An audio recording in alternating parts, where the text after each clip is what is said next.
நீலகிரி தொகுதிக்கு உட்பட்ட கோவை மாவட்டம் அன்னூரில் மூதாட்டியின் வாக்கை அதிகாரி ஒருவர் மாற்றி செலுத்தியதாக பாஜகவினர் வாக்குவாதத்தில் ஈடுபட்டனர். காரைக்கவுண்டன்பாளையம் ஊராட்சிக்கு உட்பட்ட வீட்டுக்கு கெம்மநாயக்கன்பாளையத்தில் பூத் எண் 77 வாக்குச்சாவடி மையம் உள்ளது.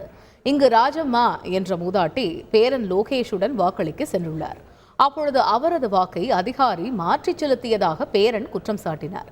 இதனையடுத்து பாஜகவினர் வாக்குவாதத்தில் ஈடுபட்டனர். தகவல் அறிந்து சென்ற பாஜக வேட்பாளர் எல் முருகனும் அதிகாரிகளுடன் வாக்குவாதத்தில் ஈடுபட்டார். பின்னர் செய்தியாளர்களிடம் பேசிய அவர் அதிகாரி மீது புகார் அளித்து நடவடிக்கை எடுக்கப்படும் என்றார். 78ஆம் நம்பர் பூத்தில் மட்டும் நம்மளுடைய பிஜேபிக்கு வாக்கு செலுத்துவதற்காக அவங்க ஒரு வயசான அம்மா அந்த பேரனை கூப்பிட்டு வந்திருக்காங்க. அந்த பேரன் சொல்கிறாரு அந்த அம்மா வந்து 3ஆம் நம்பர் பட்டனுக்கு ஓட்டு போடுங்கன்ட்டு தம்பி வாங்க அவங்க கூட போகிறாங்க. ஆனால் இங்கே இருக்கிற அதிகாரி 1ஆம் நம்பருக்கு போட்டதாக அவங்க வந்து ஒரு குற்றச்சாட்டு சொல்கிறாங்க. இதில் வந்து நாங்கள் முறையான நடவடிக்கை எடுக்கப்பட வேண்டும் என்று தேர்தல் கமிஷனுக்கு கம்ப்ளைண்ட் கொடுத்தோம். செய்திகளை உடனுக்குடன் தெரிந்து கொள்ள உடனே சப்ஸ்கிரைப் பண்ணுங்க.